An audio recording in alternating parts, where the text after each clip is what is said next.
सिमरन करने का हुक्म है, पर भजन सिमरन करने का सही तरीका क्या है? इसकी युक्ति और विधि संत महापुरुष हमें नामदान देते समय बताते हैं और समझाते भी हैं। भजन सिमरन करने का सही तरीका, पहला, सिमरन हमेशा छुपकर करना चाहिए। खुद को ढक लेना चाहिए ताकि हमें कोई देख न सके और हम बिना किसी बाधा के सिमरन कर सके। दूसरा, गुरु को वीडियो लाइक करना, सब्सक्राइब करना प्लीज। सिमरन सुबह 3 बजे उठकर जहां तक के संभव हो सके नहा धोकर करना चाहिए। नहाना इसीलिए जरूरी है ताकि हमारे शरीर में सुस्ती ना आए और कोई खास कारण नहीं है। तीसरा, रात को भोजन संयम से करना चाहिए और हम रात को भी सिमरन कर सकें। चौथा, खाना हमेशा शाकाहारी और हल्का फुल्का होना चाहिए ताकि शरीर बीमारियों से बचा रहे। पांचवा, किसी भी प्रकार के नशे का सेवन नहीं करना चाहिए। और छठवां, प्रेम करें, मोह नहीं। सातवां, अपने अंदरूनी रहस्यों को कभी भी दूसरों को न बताएं। इससे आपकी ही दौलत कम होगी। इस दौलत का तात्पर्य रूहानी दौलत से है जो हम सदगुरु द्वारा प्रदान किए हुए नाम की कमाई द्वारा प्राप्त करते हैं, इकट्ठी करते हैं। आठवां, क्रोध को कोसों दूर रखें। क्रोध और सिमरन ये दोनों ही एक दूसरे के उलट है। नौवां, सदगुरु का चिंतन हमेशा करते रहे, एक पल के लिए भी नाम को न भूले। 10वां, संयम से काम ले, पर स्त्री पर कभी भी नजर न रखे। यह आपकी वर्षों की कमाई हुई दौलत को मिट्टी में मिला सकता है और आपको पीछे भी धकेल सकता है, इसीलिए इससे बचें। 11वां, कभी भी गिला या शिकवा न करें, शिकायत भी न करें। जो मिल रहा है या मिलेगा सब आपके कर्मों का नतीजा है और किए हुए कर्मों से तो भगवान भी नहीं बच सकते।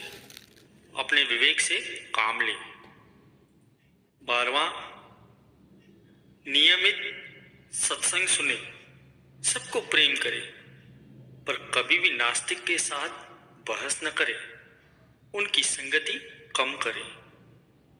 13वां, अपने बच्चों को अच्छे संस्कार दे, अच्छी शिक्षाएं दे। वो नए समाज की आधारशिला हैं, अपना योगदान दें। 14वां, रोज अपने वक्त में से 2.5 घंटे भजन सिमरन के लिए अवश्य निकालें। अगर नया नया नाम डाल लिया है तो अपने समय को धीरे धीरे बढ़ाते चले। 15, रोज रात को खुद को पूछें कि आज आपने क्या अच्छा काम किया। इससे आपको दूसरों की मदद करने की प्रेरणा मिलेगी और आपकी तरक्की आसान होगी। 16वां, भजन सिमरन पर बैठने के पहले 15 मिनट तक अपने सदगुरु के स्वरूप का ध्यान किया करें, फिर सिमरन आरंभ करें। यदि अंतर में गुरु का स्वरूप या कोई तारा दिखाई दे तो उसी पर ही अपना ध्यान टिका दें, और यदि कुछ भी दिखाई न दे तो अंतर में अंधकार को देखते हुए ही सिमरन करते रहना चाहिए। अपने ध्यान को एकत्रित करना चाहिए। 17वां, जब अंतर में द्वार खुले तो सिमरन बिल्कुल भी न छोड़े, ध्यान ध्यान तीसरे तिल पर रखें। जब द्वार खुलना शुरू होता है तो अंतर में कई प्रकार के दृश्य दिखाई देते हैं। परिणाम यह होता है कि हम सिमरन को छोड़कर दृश्य देखने लग जाते हैं। यह सरासर गलत है। जब कोई दृश्य अथवा कोई रूप दिखाई दे तब न तो सिमरन छोड़ना चाहिए और न ही अपने ध्यान को तीसरे तिल पर से हटने देना चाहिए। इससे आपका शरीर पूर्णतः खाली होगा और अभ्यासी अंतर में टिक सकेगा। तभी तो असल स्वरूप के दर्शन हो सकेंगे। 18वां, अपनी सूरत को बाहर के पदार्थों से हटाकर अंतर में लगाना जरूरी है। प्रसन्नता की अनुभूति एकाग्रता का चिन्ह है, परंतु शरीर स्थिर होना चाहिए। सारा ध्यान और चेतन शक्ति का रुख केवल तीसरे तिल की ओर ही होना चाहिए। अपने शरीर की ओर ध्यान बिल्कुल न दे। अगर कोई गति मतलब हिलडुल हो तो उसे होने न दे। संत महापुरुष हमेशा फरमाते हैं कि वह अभ्यासी बड़ा ही भाग्यशाली होता है जिनको अंतर में गुरु के स्वरूप की झलक दिखाई देती है। जब आप सूरत को अधिक दृढ़ता से टिका पाएंगे ना, तो आप अंतर में अपने सदगुरु के अधिक से अधिक और स्पष्ट पूरे दर्शन कर सकेंगे। 19, जिस भी शयन पर या जिस बिस्तर पर आप रात को सोते हैं उस बिस्तर पर बैठकर भजन सिमरन बिल्कुल न करें। भजन सिमरन हमेशा जमीन पर बैठकर या छोटी सी किसी भी प्रकार की इच्छा को लेकर कभी भी भजन सिमरन पर नहीं बैठना चाहिए। इच्छाओं से मुक्त करके ही अपने सदगुरु का नाम लेना चाहिए। अगर आप किसी चीज की इच्छा रखकर भजन सिमरन कर रहे हैं तो आप सौदा कर रहे हैं, आप व्यापार कर रहे हैं।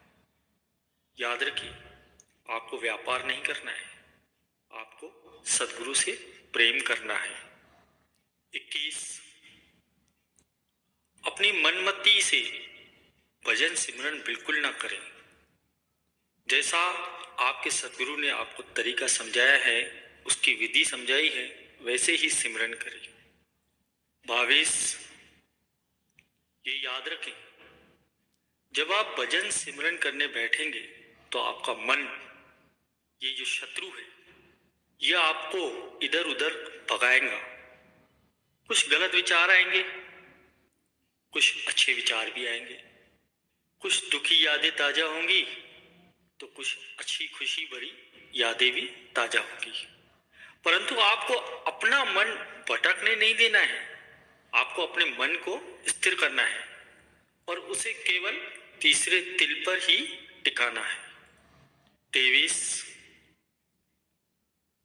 वैसे तो भजन सिमरन आप कभी भी कर सकते हैं, परंतु यह समय जो सुबह 3 से 5:30 बजे का है, इसे अमृत वेला कहा जाता है, जब हमारी सूरत पूरी तरह से जागृत होती है।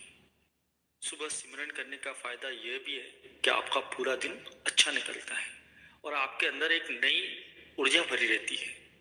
इसीलिए सुबह का ब्रह्मा मुहूर्त में किया हुआ सिमरन अति उत्तम समय वाला होता है। 24, कभी भी मन में किसी के प्रति द्वेष की भावना रखकर सिमरन ना करें। अपने सदगुरु के हुक्म पर चलने से पहले अपने सभी द्वेष को सुलझा लें। किसी के बारे में मन में द्वेष रखना आपको अपने भक्ति पद से दूर ले जाता है। इसीलिए सबसे प्रेम करें, हमेशा खुश रहें और नकारात्मक ऊर्जा को अपने से जितना दूर हो सके उतना दूर रखें। 25, जितना हो सके एकांत में सिमरन करें। सबके सामने सिमरन बिल्कुल मत करें, इससे आपके मन में अहंकार की वृद्धि होगी। 26, किसी को दिखाने के लिए सिमरन कभी ना करें, इससे मात्र आप अपना समय ही बर्बाद कर रहे हैं। याद रखें, सिमरन का मकसद कौन सा है? सिमरन का मकसद ही अपने अंदर से खुद को ढूंढना है, ना कि किसी बाहर वाले को प्रभावित करना। इससे बचें। गुरु को वीडियो लाइक करना, सब्सक्राइब करना।